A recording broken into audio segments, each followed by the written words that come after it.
Mesdames et messieurs, bonsoir, c'est l'heure du JT des régions. Eh bien, merci de le suivre. On va directement à Djougou, où nous parlons des épreuves du BEPC, des épreuves plus précisément orales du BEPC. C'est un compte rendu signé Firmin Bassao et Idrissou Abdoulof. Au collège d'enseignement général 1 de Djougou, ils sont 333 candidats admissibles à subir les épreuves orales et sportives. Selon les disciplines, les candidats sont répartis en groupes en tenant compte des centres de composition desquels ils proviennent. Lorsque vous finissez de faire l'anglais, ça veut dire que vous allez directement faire le sport. Lorsque vous finissez le sport, vous pouvez faire l'anglais. Puisque vous ne pouvez pas aller dans 2 ou 3 matières. Parce que chacun connaissait déjà le choix qu'il a opéré. Mais c'était sans compter avec la fureur de Dame Pluie. C'est le branle-bas avant la reprise quelques heures plus tard. Bon, le matin, mon papa m'a réveillé très tôt. Je me suis apprêtée, il m'a amené dans le centre d'oral. Et bon, il m'a conseillé quand même. On a commencé, tout était bien quand même. Selon moi, les épreuves étaient bonnes. Les questions qu'on nous a posées étaient celles qu'on avait vues en classe. Donc, c'était bon. Avec 11,98% de candidats admissibles pour le BEPC 2016, les départements de l'Atakura et de la Donga connaissent l'un des plus faibles taux de l'histoire. Des résultats qui font froid au dos. C'est une insuffisance de résultats. C'est bien plusieurs facteurs que nous ignorons. C'est des responsabilités partagées. Et je crois qu'à la longue, il faudrait que l'État prenne suffisamment de dispositions pour que les choses soient mises en place au niveau des administrations, au niveau des classements, et que les parents encadrent correctement un peu plus les enfants qu'ils nous envoient dans l'établissement. Et que surtout les outils de contrôle fassent correctement le travail. À cette année, l'incertitude, ce n'est pas venir sur le terrain. Qu'à cela ne tienne, les candidats admissibles, eux, sont déterminés à aller jusqu'au bout malgré les intempéries. Alors maintenant, à Parakou, où le maire de cette localité a fait une descente au CEG Baka, situé dans le 2e arrondissement de la ville. Sur radio, Karim Adamou est allé voir l'état de ce collège, longtemps objet de plainte. C'est un point fait par Doris Nathalie Olabi. Ici au CEG Baka, voilà ce qui sert de salle de classe aux élèves. Créé depuis 2 ans, l'établissement fonctionne dans des conditions précaires. Nous avons vécu ici dans une précarité totale. Moi, en tant que directeur de ce CEG, je n'ai pas de bureau. Nous n'avons pas de salle de classe, nous n'avons pas de latrine, nous n'avons pas de point d'eau également. Vraiment, beaucoup de choses nous manquent au CEG Baka et nous lançons un appel à tous ceux-là qui peuvent vraiment nous donner un coup de main. La présence du maire est une occasion propice pour évoquer les autres difficultés de la localité. En dehors de l'école du CEG de Baka, nous avons d'autres problèmes, à savoir manque d'électricité, d'eau et de barrage. Nous avons également le problème de terrain de football. Ce module de 3 classes avec bureau du directeur est une réponse de l'honorable Rachidi Guadamassi aux nombreux cris de détresse du directeur. Comme lui, d'autres bonnes volontés sont appelées à voler au secours du collège. Vu l'état de ce collège-là, vraiment, je demande aux partenaires locaux, aux partenaires nationaux et internationaux de venir à notre secours. Un appel auquel répond déjà le maire à travers cet engagement. Le maire, à titre personnel aussi, s'engage à lancer la construction, n'est-ce pas, d'un module de 3 classes qui va servir, n'est-ce pas, pour cette rentrée 2016-2017. Donc, les travaux pourront commencer dans ce mois de juillet. Le reste, on va voir comment clôturer le collège. Le problème d'eau, on va voir dans quelle mesure amener aussi un forage ici pour permettre, n'est-ce pas, aux élèves, n'est-ce pas, de prendre. Mais maintenant, les voies, on va également faire les ouvertures de voies avant la rentrée, de sorte que quand même, à partir de maintenant, les enfants puissent être dans de bonnes conditions. Des actions qui apporteront à coup sûr du réconfort dans les cœurs à Baka. L'autre actualité de ce JT des régions, c'est la première édition du festival Tata à Boukoumbe. Pendant 3 jours, la capitale du Tata sort son arsenal architectural et culturel. Objectif, mettre en valeur le patrimoine outamari. Chants et danses folkloriques de la région étaient au rendez-vous. Reportage Aziz Alabé. Les initiateurs de ce festival tiennent à perpétuer les us et coutumes outamari. Outre la valorisation et la promotion des rythmes de l'ère culturelle Somba, le festival Tata se veut être un cadre de sensibilisation et de conscientisation de la couche juvénile. La jeunesse aujourd'hui est déracinée et sans identité culturelle. Alors, petit à petit, la culture outamari se vide de son contenu et risque de disparaître si rien n'est fait. C'est pourquoi l'association Batama Boriba, dans le souci, est de participer aux efforts de valorisation et de promotion de la culture à travers les politiques internationales, nationales et locales, de protection et de promotion des patrimoines artistiques et culturels, a initié l'organisation de la première édition du festival Tata. Les cultures endogènes sont une porte ouverte au développement local, vont préciser les acteurs présents avant de saluer l'initiative. La sauvegarde des mœurs en dépend. Célébrer le Tata Somba, c'est chercher très loin, dans les profondeurs de notre culture.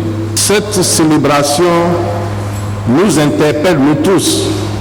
Nous ne devons pas dormir sur nos lauriers et laisser ce patrimoine culturel original disparaître sous nos yeux.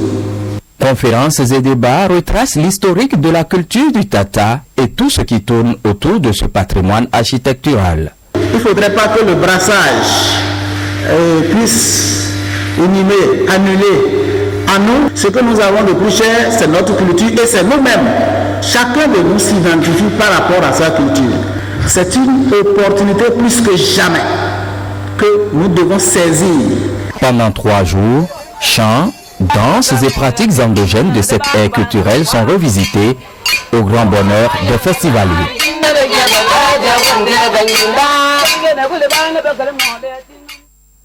Voilà, le reportage est signé Aziz Alabé. Sachez qu'un motocycliste s'est retrouvé au fond d'un caniveau avec sa moto ce mardi à Abomey. Il s'agit en fait d'un accident de circulation. Plus de détails avec Gilles Dansou. Ce motocycliste roulant seul, à quelle allure on ne saurait le dire, s'est retrouvé avec sa moto au fond de ce caniveau ouvert construit sur l'As Boycon Abomey juste après la place Boro. Il n'a eu la vie sauve que grâce à la promptitude des sapeurs-pompiers. Quelques témoins racontent. Le type, il venait de Boycon. Bon, je ne sais pas, brutalement, il s'est retrouvé dans la fosse et il a cassé tous les jambes. J'ai entendu comme ça, je suis allé là-bas, je n'ai vu personne. Et j'ai regardé dans le caniveau, il est dedans. Le mat il a dépassé complètement. En tout cas, je ne sais pas comment ça s'est passé.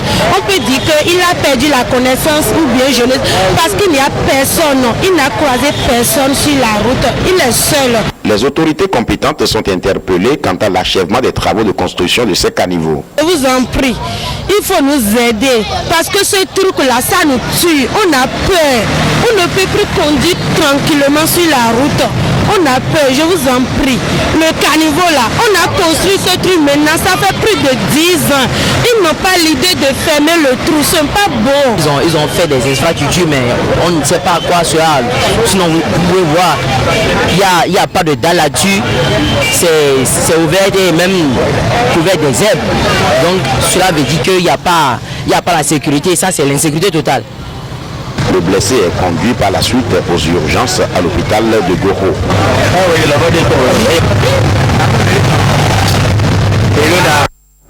Et d'un autre côté, on retient que les opérateurs économiques du zoo disposent désormais d'informations suffisantes sur les dispositions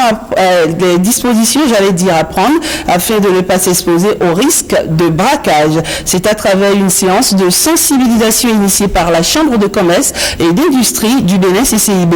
La rencontre d'échange s'est déroulée ce lundi à la mairie de Boycon. C'est un compte rendu signé Gilles Dansou et François Zissou. Les gens vous arrachent vos biens et ils vous arrachent encore la vie. Les braqueurs opèrent sans état d'âme. Leur cible reste souvent les opérateurs économiques. Il faut sensibiliser ces derniers sur les mesures à prendre afin de ne pas tomber dans les mailles de ces sans-foi ni loi. L'opérateur économique, il doit pouvoir évoluer dans un milieu sécurisé. personne ne fera notre sécurité à notre place.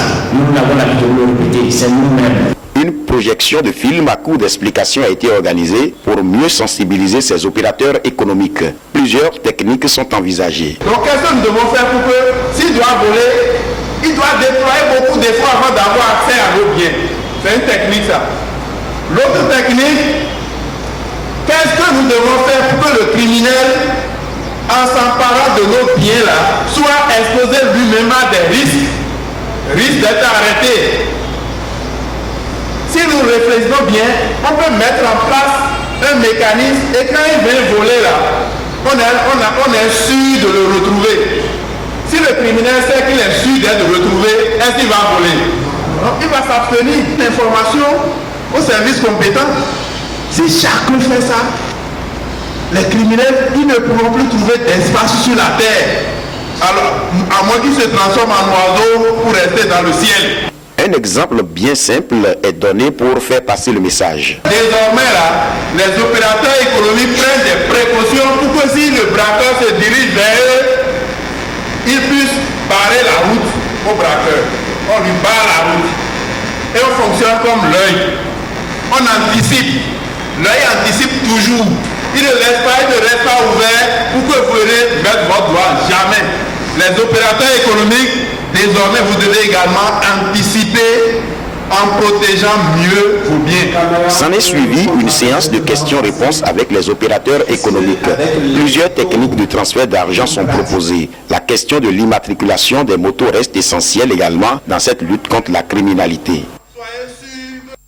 Et on reste dans le zoo et sachez que le directeur général par intérim de l'OETB était en visite à l'antenne régionale de l'OETB à Boïkan. Georges Amelon est allé s'imprégner des conditions de travail des agents de cette antenne et leur annoncer les défis à relever les jours à venir. Gilles Dansou et Marc Gandé nous en parlent. L'antenne régionale de l'OETB Boïkan accueille le directeur général Georges Amelon. Une descente sur le terrain pour s'imprégner des conditions de travail du personnel. Visite des lieux accompagnée d'explications, séance de travail entre personnel de l'office en présence du chef centre émetteur d'Abomey et quelques-uns de ses collaborateurs. Une séance de travail bien riche. Nous tenons beaucoup à l'OETB, à la vie de nos antennes régionales. Et nous avons même envie, à terme, qu'elles deviennent des antennes départementales. Des antennes qui serviraient à la fois notre public en produits pour la télévision et en produits pour la radio. Comme ça se fait déjà, mais de façon encore plus élaborée. Parce qu'aujourd'hui, nous tenons non seulement à ce que nos antennes nous informent de ce qui se passe dans les localités qu'elles desservent, mais également qu'elles fassent de la production.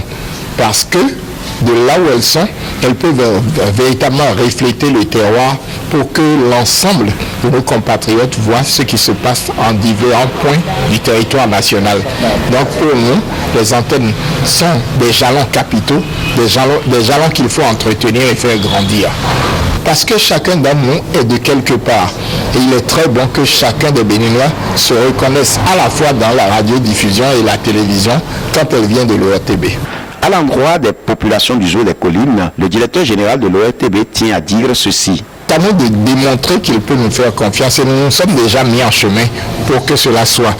Mais je pense qu'il faudra nécessairement que les habitants de Boïkan, de Dabomey, que nos compatriotes du zoo de façon générale et des collines fassent en sorte que l'OETB puisse aussi les accompagner. Plus nous libérerons la parole, plus les gens nous parleront, plus on les écoutera et plus nous pourrons améliorer nos prestations, mais ils seront aussi en mesure de se faire écouter et entendre par ceux qui nous gouvernent. C'est notre mission de faire tout cela. Avant cette séance, le directeur général Georges Amelon s'est rendu sur le site de déroulement de l'émission Acapella. Ici, un accueil chaleureux lui a été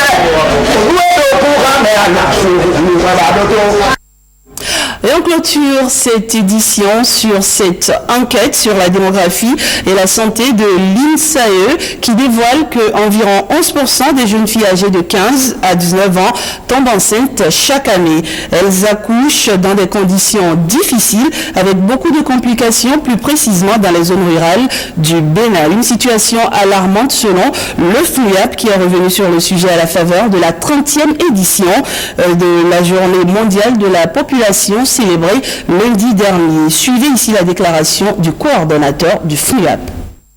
Les grossesses d'adolescentes ne sont pas seulement une question de santé, elles sont aussi une question de développement.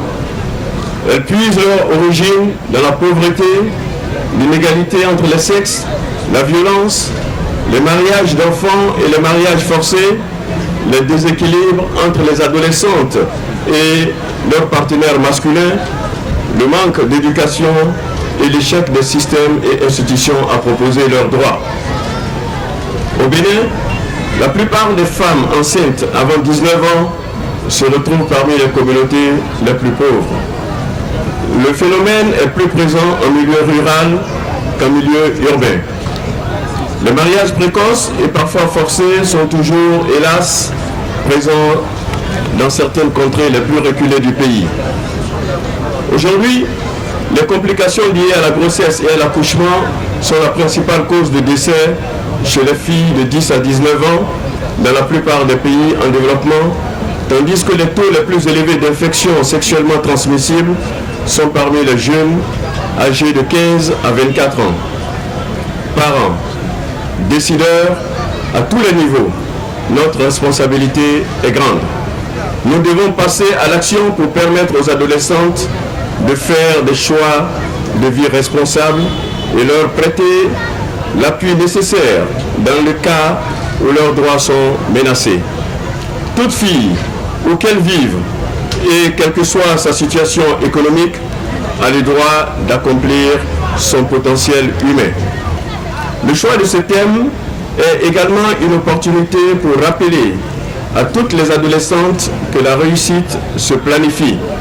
Cette cérémonie se veut donc un instant de réflexion sur ces défis qui affectent la vie de nombreuses adolescentes au Bénin et dans le monde en particulier, de façon générale.